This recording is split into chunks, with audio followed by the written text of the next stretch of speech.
Hello, today we are watching anime Labyrinth of Grisaya. Let's get started. At the hospital, he received his mother's letter for him. She wondered where she had gone wrong and apologized for what had happened to Yuuji. After reading the letter, he held onto it tightly and burst into tears. When he was discharged from the hospital, he was adopted by the strange man he had met, Kirihara, but his suffering was not put to an end. Kirihara dressed him as a girl and made him wear a wig identical to Kazuki's hair. Despite this, he endured them all without saying anything. One night, a man attempted to harass him, but he killed him. Kirihara found out about it and was impressed by what he did. He believed that Yuuji possessed something people should have, so he brought him to his training camp to make him a useful tool. Yuuji didn't refuse, as Kirihara told him it was the way to repay the favor of adopting him. His marksmanship abilities were found during his training. The other campers did not like him since Oslo liked him. They eventually bullied him, but a person named Marlin looked after him. She attended to his wounds and even gave him some of her food. She showed him kindness, which led him to believe that maybe the world wasn't that horrible after all. The graduation exam day came when they were assigned their final test. To pass, he needed to kill or incapacitate his opponent. But unfortunately, it was Marlin. Yuuji had the upper hand as Marlin was running out of breath. He looked at her coldly and dodged her attack. He quickly followed it by punching her hard and smacking her simultaneously. When she got up from the ground, he did not let her attack and ruthlessly kicked her in the face. She screamed, and while she fell to the floor, the image of his mother flashed back to his memories. Because of that, he started thinking he might end up like his father. He yelled as he began to lose control of himself, but upon doing so, he got hit by Marlin, which caused him to fall to the ground. She laughed as he punched him, and as a final blow, she kicked him into the air, which knocked him out. Marlin cried to him and apologized to Yuuji after the fight. Since his mother had said the same thing, he didn't want to hear such words again.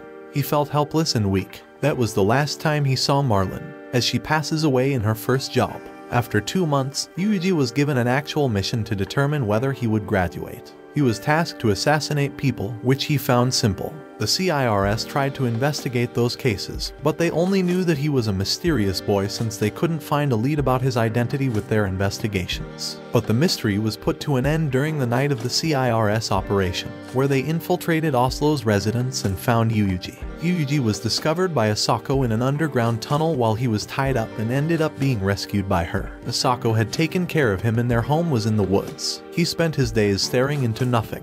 Thus their first few days were not nice. He met JB there, who was Asako's friend and co-worker. Asako decided to bathe Yuuji as she was conversing with JB.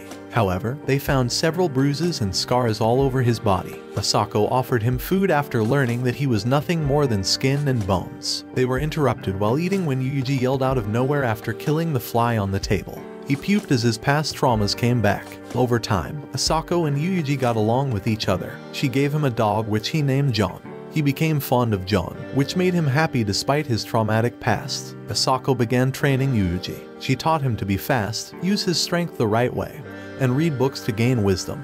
He also learned that she worked for CIRS, a Japanese-American anti-terrorism organization. The next day, Asako taught him how to shoot his target accurately, and promised to give him a prize when he hit it. Fortunately, he hit the target, and when they got home, he saw a large case on the table. Asako told him to open it. He found a gun. Yuuji got excited and picked up the gun to try it. She takes Yuuji for a hunt, but when they got into the woods, he struggled to kill the deer as he was haunted by the past again. Then again, Asako let him be as she told him he was just a kid. Yuuji heard John barking in their house the next day. He looked around to see if Asako was back, but he was terrified when he saw that a bear had broken into their home. He rushed to get his gun, but when he gets back, he sees a lifeless John hanging on the bear's mouth. He aimed the gun toward it but still struggled to fire at it. As he kneeled on the floor, he called John's name, and once again, he chased after the bear by following the blood tracks of his dog. While chasing it, he was determined to get John back, as he treated him as his family.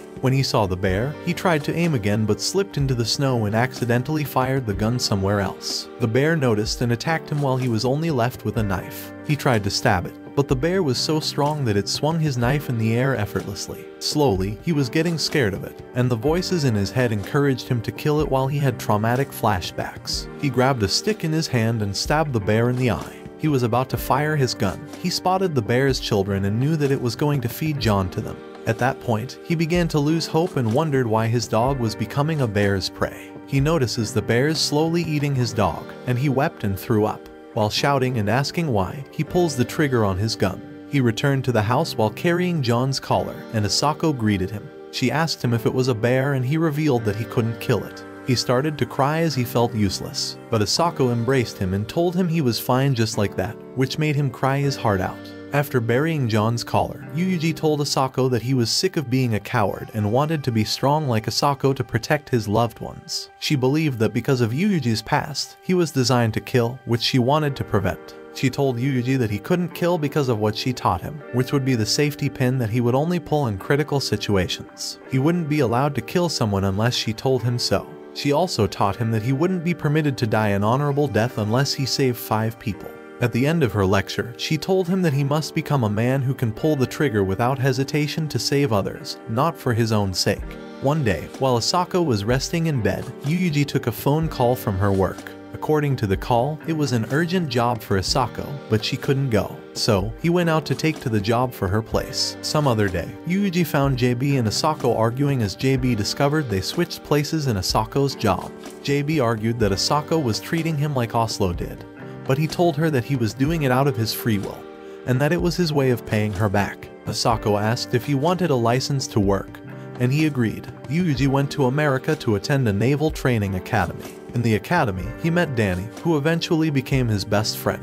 He also met Agnes, the army captain in charge of their training, known to be strict. However, she gave Yuuji special treatment since he was Asako's student. During their training, Yuuji was mistaken to have a false report for hitting all the targets. But Agnes backed him up and told the sergeant that he had unique marksmanship talents. Yuuji was assigned to a combat platoon. During the final exam, Yuuji was grouped with Danny, Millie, and Robert. While the group was walking in the forest, Danny saw a huge bird they could eat. Yuuji volunteered to shoot it, but after killing it, he vomited. He thought he already had tolerance for killing living things, but he was wrong. One night, while they were resting, Yuuji detected the arrival of enemies, and they prepared for an ambush. He threw up every time he shot the enemies. The group noticed it and told him to hang on. However, he came to realize that he needed to get back on track and assured them that he could still fight. They decided to counterattack the enemy. Yuuji closed his eyes to realize that his comrades were out there fighting. Danny called him a friend. Millie relied on him more than anyone. Robert stayed instead of wanting to run away, and Edward respected him. Yuuji's mind that the enemies weren't human but bad guys in green. He has to choose whether he would let his friends be killed or pull the trigger. Yuuji opened his eyes, more enlightened than before. He pulled the trigger and killed one of the enemies, followed by another. He was sick and tired of letting people he valued die while he was unable to do anything. That night, he told himself that anyone who wanted to take something precious to him would be his enemy. Yuuji got used to the battlefield after 2 months. He continued to fight with his group until their mission ended.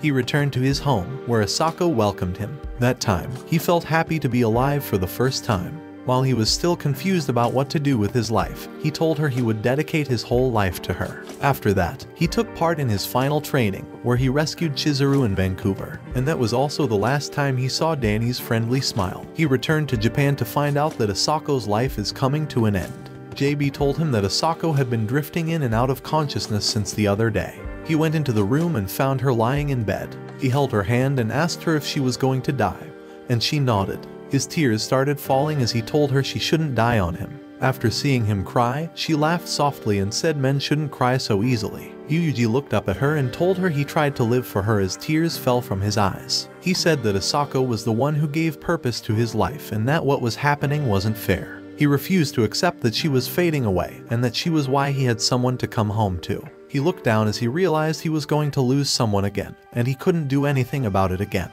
He began to ask what would happen to his future without her. JB told Yuuji that Asako probably wouldn't be able to make it at the end of the day. He spent his time beside her bed while she talked about stars. She laughed softly and told him she was getting tired, so she asked if it was okay to go to sleep. He closed his eyes and gave her permission, where he wished her sweet dreams. After that, she never woke up again. Thanks for watching, and comment what you want to see next.